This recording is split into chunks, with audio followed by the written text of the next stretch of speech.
Hi friends, आज मैं आपके साथ शेयर करूंगी एक ऐसे क्वेश्चन का आंसर जो मेरी रील्स और वीडियोस पे सबसे कॉमनली पूछा जाता है। वो है कोकोपीट के बारे में। तो सबसे पहले तो क्वेश्चन ये होता है कि कोकोपीट क्या होता है।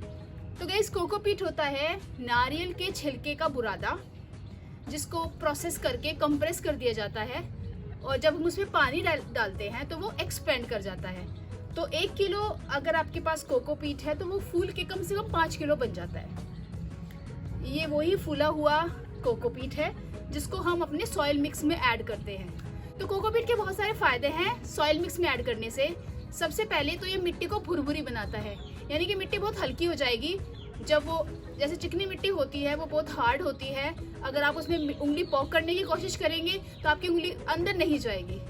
लेकिन जब आपकी मिट्टी में कोकोपीट ऐड होगा तो वो मिट्टी काफ़ी भुरभुरी होगी और आप जितनी बार भी उसमें उंगली पॉक करने की कोशिश करेंगे आपकी उंगली अंदर जाएगी। दूसरा, ये मिट्टी की मॉइस्चर रिटेंशन कैपेसिटी, यानी कि मिट्टी में नमी को बनाए रखने की कैपेसिटी को इम्प्रूव करता है। इससे आपकी जो मिट्टी होगी वो ज़्यादा सूखी नहीं रहेगी और आपके प्लांट्स को लगातार नमी का एहसास होता रहेगा, जिससे उनकी ग्रोथ भी बेहतर होगी। नंबर 3, मिट्टी को हल्की बनाता है। कोकोपीट मिट्टी को हल्की बनाता है। उसकी वजह से अगर आप एक अर्बन गार्डनर हैं जो बालकनी या फिर छत पे गार्डनिंग करते हैं तो आप जो सॉइल मिक्स यूज करेंगे वो बहुत हल्का रहेगा और अननेसेसरी वजन नहीं पड़ेगा आपकी छत पे और बालकनी में। तो इसके लिए भी कोकोपीट बहुत सहायक हो सकता है। तो कोकोपीट का एक फायदा और भी है कि हम इससे अपनी मिट्टी की सरफेस को मल्च कर सकते हैं, यानी कि ढक सकते हैं कोकोपीट का यूज करके। इससे पानी के इवेपोरेशन की रेट कम होगी और हमें बार बार पानी देना नहीं पड़ेगा और इससे हमारी मिट्टी ज़्यादा देर तक गीली रहेगी, जिससे हमारे प्लांट की बेहतर ग्रोथ भी हो सकती है।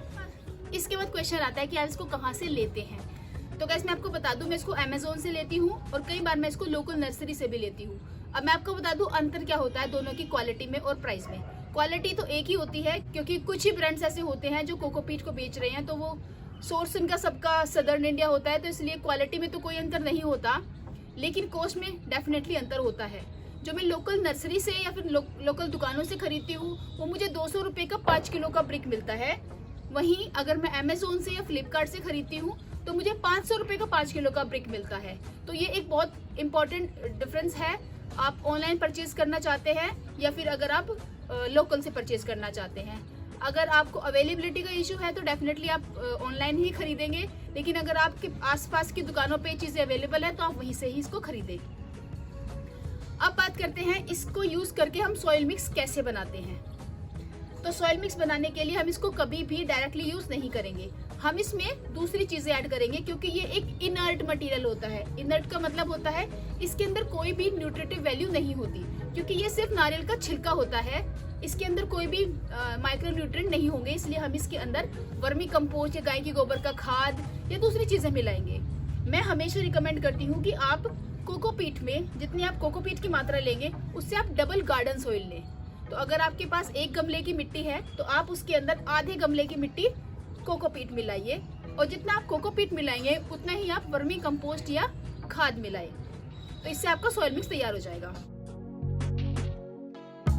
अब मैं आपको बताती हूँ कि ब्रिक को किस तरह से हम यूज करते हैं। तो ये है कंप्रेस्ड कोकोपीट की ब्रिक। ये 5 किलो की ब्रिक है।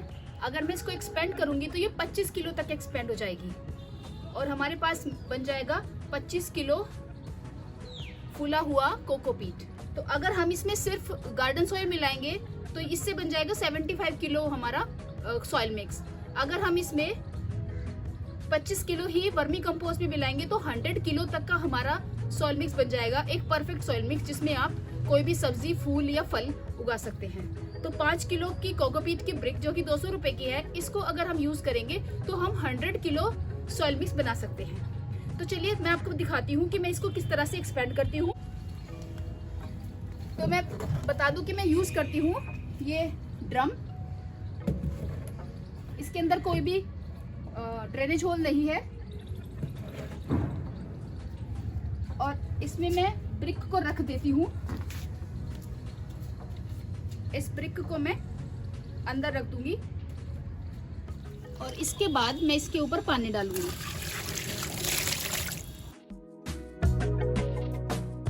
अब हम बीच बीच में इसको थोड़ा तोड़ते रहेंगे क्योंकि अंदर से ये अभी भी एक्सपेंड नहीं हुआ है। और मैं तो जो प्रैक्टिस फॉलो करती हूँ वो ये करती हूँ कि अब इसकी साइड को मैं पलट दूंगी इस तरह से।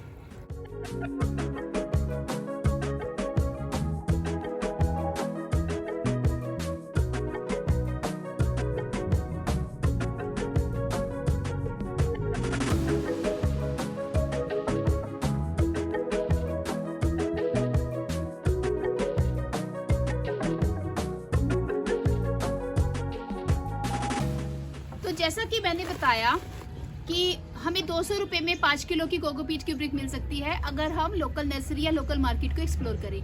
लेकिन इसके अलावा कुछ ऐसे चीज़ें हैं, कुछ ऐसे सब्स्टिट्यूट्स हैं जिनको आप यूज़ करके ज़ीरो कॉस्ट में अपनी मिट्टी को वेल ड्रेनिंग और हल्की बना सकते हैं।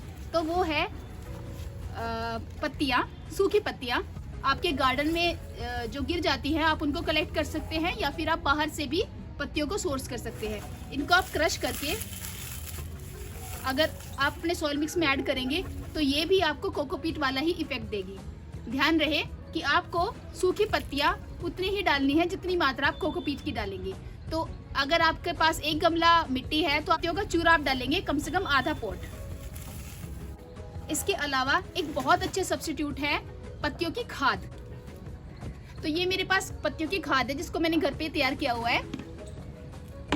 हालांकि ये पत्तियों की नहीं है, ये गर्मियों की सब्जियों की जो बेल थी उसको मैंने डिकम्पोज कर दिया था अपने कंपोस्ट बिन में डाल के, और ये बहुत ही भुरभुरा बन गया है। ऊपर वाला थोड़ा लेस डिकम्पोज है लेकिन नीचे वाला भाग बहुत ही अच्छे से डिकम्पोज हुआ है। इसको भी हम यूज कर सकते हैं कोकोपीट की जगह। ये भी बहुत अच्छा सोर्स है मिट्टी को भुरभुरी बनाने के लिए और मिट्टी को हल्की बनाने के लिए। तो ये थोड़ा सा बनाना ट्रिकी रहेगा, लेकिन अगर आप सीधा पत्तियां भी डालेंगे पत्तियों का चूरा करके तो वो भी आपकी मिट्टी को बहुत ही अच्छी बनाने में सहायता करेगा।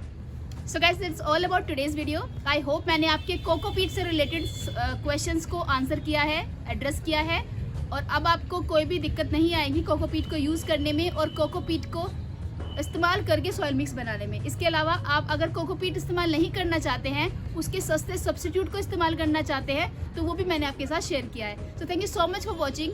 प्लीज़ लाइक, कमेंट, शेयर जरूर करें, और अगर आपने मुझे अभी तक सब्सक्राइब नहीं किया है तो please hit that subscribe button.